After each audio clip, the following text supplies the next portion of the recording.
My Hero Academia Season 5 Episode 4 is out, and with this new episode, we get to see the continuation of the first heart-racing match of UA's Class 1A versus Class 1B. Will Shinso, Kaminari, Tsyu, Koda and Kirishima prevail, or will they be bested by their equally powerful rivals? This episode, like its predecessor, covers 2 chapters from the My Hero manga, following the events of chapter 196 and 197. So without further ado, let's jump right into My Hero Academia Season 5 Episode 4, titled Make It Happen, Shinso. And as usual, don't forget to Detroit smash that like button and slide into that subscribe button's DMs to hit that notification bell. Episode 4 opens up with a small flashback to mere moments before Team FROPPY and Team Fine's fight began, with Shinso giving his team a quick rundown on how his quirk works. Basically, he talk, you talk, brainwashed. When you're brainwashed, he can't get you to talk or do anything that involves thought. And it's here where he also explains the magical new device he wears around his neck called Persona Chords. This device allows Shinso to modify the resonance of his voice to make himself sound like anyone he chooses. It's a really awesome support item that really helps improve Shinso's kinda limited ability.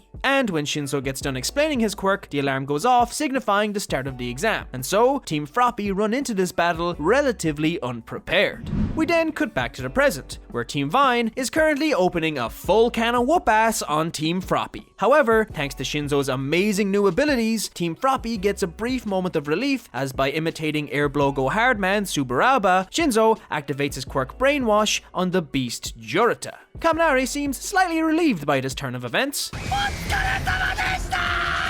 But unfortunately, Shinso is unable to take advantage of the situation as his lack of combat experience begins to show when he is too slow to the trigger, trying to take down Tsuburaba and gets caught in one of his air prisons. I like the way it was taken into account how Shinso would be behind in terms of combat, and that no amount of training will equate to actual experience. It's cool little things like this that I really like about the series. Once Shinso has been detained, Tsuburaba wakes up his teammate from his brainwashed state and they attempt to continue their onslaught. Unfortunately for Team Vine, however, they are up against the most electrifying man in all of UA, as Kaminari charges towards his opponents filled with all of his classic electric charisma, and once in Jurata's grasp, he releases his quirk. This moment is definitely the money shot of the episode. Not only was it one of the shots they used in the trailer, but it is also hands down the best animated scene in this arc so far. It's just so fluid. A part of me wishes they weren't making another movie so that the animators could focus more on the actual show. But anyway, in seeing Kaminari charging towards him, Tsuburaba jumps off Jurata's back in anticipation of being shocked. This proves to be a fatal mistake, however, as once in the air, he gets caught by FROPPY's tongue and she makes a break for the containment cell.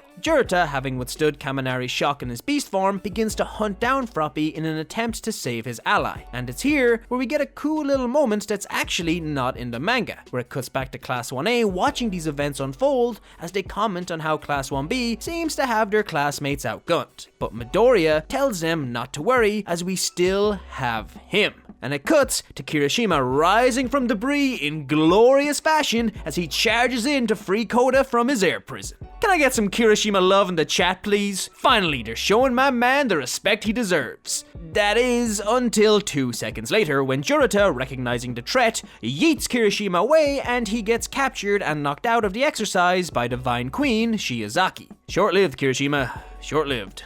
Now there are a few little notes here. Firstly, when Kirishima initially tried to break Koda out from his air prison, he failed, noting how Tsuburaba must have increased the strength of his quirk since the sports festival. Also, when Kirishima and Koda come to intercept Jurata from chasing FROPPY, Koda calls Bugs to his aid, which, if you remember from the final exam arc, he used to be terrified of. So it's nice to see that not only has he gotten far more confident in himself, but he also has gotten over his entomophobia. Good for you, Koda. But unfortunately, you also get taken away by Jurata before you can really do anything, so that sucks for you.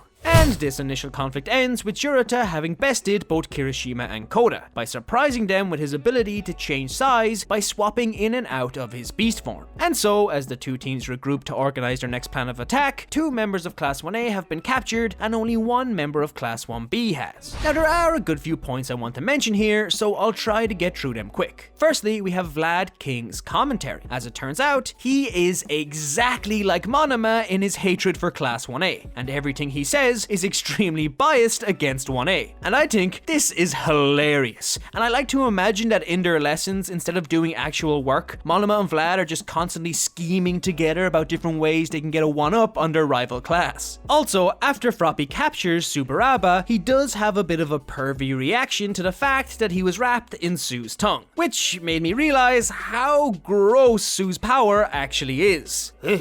And finally, I want to bring up the contrasting reactions to Shinso. Outside of the exercise, Midoriya and Aizawa make comments about how his lack of experience is showing, and how he isn't keeping up like he could be. Whereas inside the exercise, Tsyu and Kaminari are complimenting Shinso's actions, saying that he is far more capable than they thought, and they're sorry for putting him into situations where he is on the front lines. It's an interesting contrast of perspectives. On one side, you have the harsh and analytical Aizawa and Midoriya, and on the other, you have the supportive and positive reinforcement of Tsyu and Kaminari. Also, there's a cute little moment where Kaminari compliments Shinso, and now I think they should totally be best friends. But anyway, after having a little bit of time to strategize, Team Froppy comes up with a plan of assault. Using a toxic mucus Tsyu can excrete from her body, which was actually referenced all the way back in Season 1 as Midoriya and Mineta note, Team Froppy take advantage of Jurata's super enhanced sense of smell. As when Shinso and Kaminari cover themselves in this mucus, Jurata can't tell which enemy is approaching as they all smell like Tsyu. How does Team Froppy know the location of their enemy? Well, that is thanks to Kaminari, as unbeknownst to even him, he stuck one of his pointer discs onto Jurata's pants. And according to a small clip show called Mei Hatsume's My Baby Academia, shut up and take my money, I want 12 seasons, Kaminari can use his visor to identify the location of any of his pointers. Despite this downfall, Iobara Shiozaki catches a member of Team Froppy with her quirk, who turns out to be Kaminari. In an attempt to stop Kaminari from unleashing his quirk, Iobara uses the majority of her vines to wrap him in an insulated ball. But this turns out to be exactly what Kaminari had planned, as not only can he pinpoint his electricity to attack Jurata, but by acting as a distraction, Team Froppy gets the upper hand on Team Vine. In the heat of the moment, the benevolent Iobara Shiozaki gets brainwashed by Shinso and taken away by Froppy. Shinso actually uses echoes to enhance the range of his voice, which I thought was actually pretty ingenious. Kaminari's pointer gets destroyed by Hiryu Rin, who notices the device in the nick of time. But Team Vine quickly gets separated as Jurata, believing Shinso to be the biggest threat, hunts him down and leaves Rin behind. It's not said here, but the reason Jurata runs off rather than logically helping his classmate is because when he is in his beast form, naturally he reacts more on instinct rather than logic. As Rin faces off against Tsyu alone, Jurata proceeds to hunt down Shinso until he finally tracks him down. And oh boy, does Shinso look absolutely screwed in this shot. Imagine how terrifying this would be. Making up for his past failure, Shinso reacts first and using the binding cloth around his neck, pulls some of the piping down on Jurata's head. While he does get the first hit, it's not enough to knock out Jurata, and the beast proceeds to step towards his prey.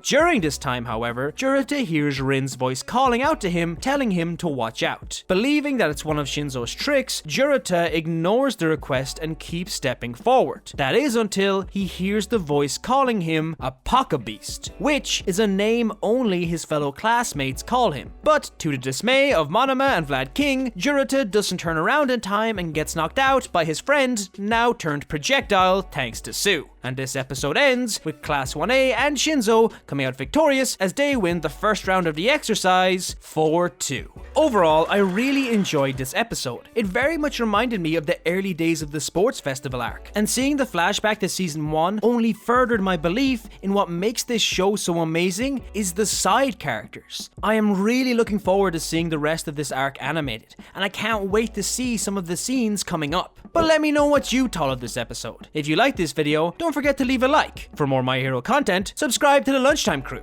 Thank you so much for watching, and I'll see you in the next video. Plus Ultra.